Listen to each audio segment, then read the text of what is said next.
जय हिंद, नमस्कार।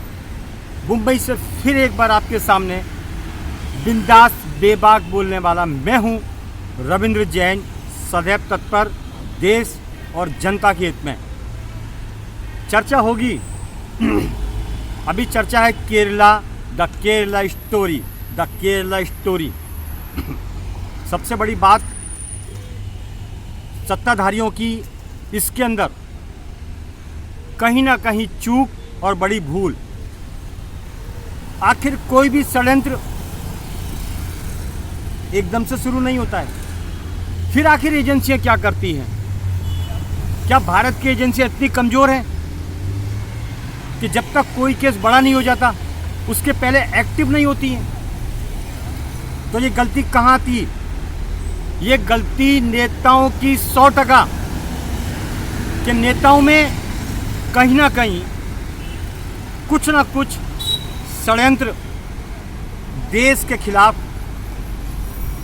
होता है। ये सच बात है, क्योंकि देश नेताओं के द्वारा चलता है। तो आखिर सत्ता पर जब चुन के आते हैं तो इनका मकसद क्या होता है, ये एक बड़ी बात है। अब जनता को जागरूक होना पड़ेगा कि सत्ता पर चुनकर आते हैं, किस लिए चुनकर आते हैं? क्या देश की बर्बादी के लिए? क्या देश का माहौल खराब करने के लिए? द केरला स्टोरी देखने के बाद ये महसूस हुआ कि कितने सालों से ये काम चलता है, लेकिन सरकार नज़रअंदाज। ये बड़ा शर्म का विषय है। सरकार फेल, एजेंसियां फेल। ये बहुत शर्मिंदगी का विषय है हमारे भारत के लिए कि भारत की जनता से हर प्रकार का टैक्स वसूला जाता है और भारत की जनता को सुकून से 2 वक्त की रोटी नहीं मिल पाती। ये सच्चाई है हमारे देश की। बोलने की ताकत किसी में है ही नहीं, क्योंकि वो लोग घर में उलझे हुए हैं। इतनी महंगाई का एक सिस्टम बना हुआ है, हमें कहीं का नहीं छोड़ा कि हम कुछ बोल सकें। कुछ ऐसा माहौल बना रखा है इन एजेंसियों ने, सरकार के लोगों ने, सरकार ने, कि हम आपस में उलझते रहते हैं। हम ये सोचते रहे कि हम घर कैसे चलाएं, हमारे बच्चे कैसे पढ़ें, अगर गलती से बीमार पड़ गया तो उसको सस्ता इलाज कैसे मिले। हम इस चीज़ में उलझे हुए हैं और ये लोग बड़ा गेम करने में लगे हुए हैं, क्योंकि बिना राजनीति पार्टी के कोई भी बड़ा अपराध भारत के अंदर नहीं हो सकता। ये सच्चाई है, ये मिली भगत। एक ही चीज़, तू भी खा मैं भी खाता हूँ। देश से गद्दारी करने वाला ऊपर से नीचे तक मिलकर गद्दारी करता है, लेकिन बेचारी जनता क्या कर सकती है इसमें? लेकिन इसका परिणाम, दुष्परिणाम जनता को भोगना पड़ता है। नेता तो बैठा रहता है एसी में, सीट से उतरता नहीं है, क्योंकि उसको कहीं ना कहीं ये बात मालूम होती है, उसको सिर्फ इन चीज़ों से राजनीति मुद्दा भुनाना है। बाकी देश के लिए क्या करना, जनता के लिए क्या करना, उससे इससे कोई मतलब नहीं। ये बहुत गंभीर विषय है कि हमारे भारत में षड्यंत्र चालू है, हर जगह चालू है और उसकी रोकथाम का कोई इलाज नहीं। तो एजेंसियां क्या करती हैं? इतने प्रकार की एजेंसियां भारत में मौजूद हैं और सत्ता पर बैठे लोग, हर जगह नेता बैठा हुआ है सीट के ऊपर और गाड़ियों में घूमता है, 2 गाड़ियां आगे 2 पीछे, और उनको कुछ पता ही नहीं है कि भारत में क्या चलता है, भारत के प्रांत में क्या चलता है।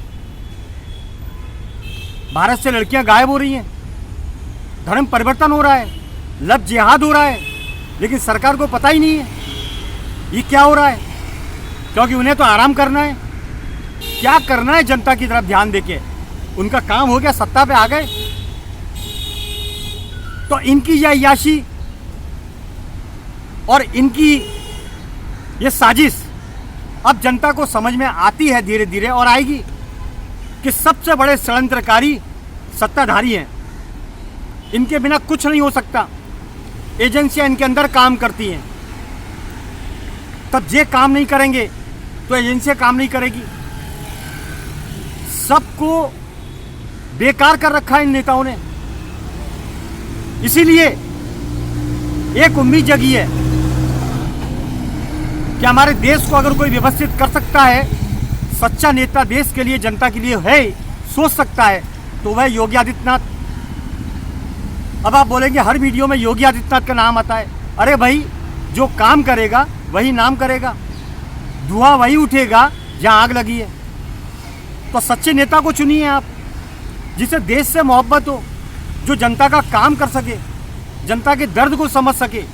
यहाँ तो जो नेता आता है झूठी सौगंध खाता है तिरंगे की, जनता को आश्वासन देता है और अपना घर भरने लग जाता है, याशी करने लग जाता है। क्योंकि सत्ता का जो नशा है वो दारू से भी खतरनाक है।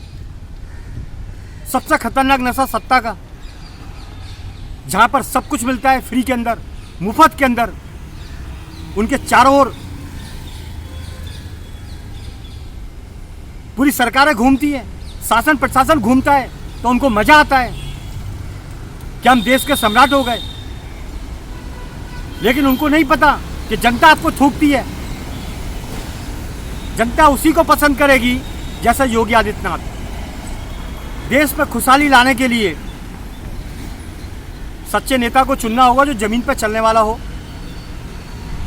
ना कि ऐसे अय्यास नेताओं को लाना होगा जो देश को नोचने का काम करते हैं, अराजक तत्व फैलाने का काम करते हैं। ऐसे नेताओं को नहीं चुनना, अच्छे सच्चे नेता को चुनना। क्योंकि भारत का माहौल आज कैसा हो चुका है, भारत ड्रग्सी हो चुका है। नशे के कारोबार, मिलावट के धंधे, अवैध कारोबार, वसूली के धंधे, ये भारत संतों का, वेदों का, महापुरुषों का आज क्या हाल कर रखा है। एक ही वजह, मिली भगत। और इसमें बिना नेता के मिले कोई भी अपराध भारत में नहीं होगा। ये बात 100% आपको हम साबित करते हैं कि बिना अपराध, कोई भी अपराध ले लो भारत के अंदर, या कोई भी गलत करप्शन ले लो, बिना नेता के मिले नहीं होगा। इसमें शासन प्रशासन की मिली भगत, और मिली भगत का नतीजा है भारत कमजोर। भारत को कमजोर करने में नेताओं का हाथ, शासन प्रशासन का हाथ, वरना भारत में परिंदा भी पर नहीं मार सकता। एक ही चर्चा, योगी आदित्यनाथ देश की सत्ता पर आएगा तो देश का विकास होगा और उद्धार होगा, देश नशा मुक्त होगा, देश लब जिहाद मुक्त होगा, देश ड्रग्स मुक्त होगा, देश वसूली मुक्त होगा। 100% सच। मैं हूं मुंबई से रविंद्र जैन। जय हिंद।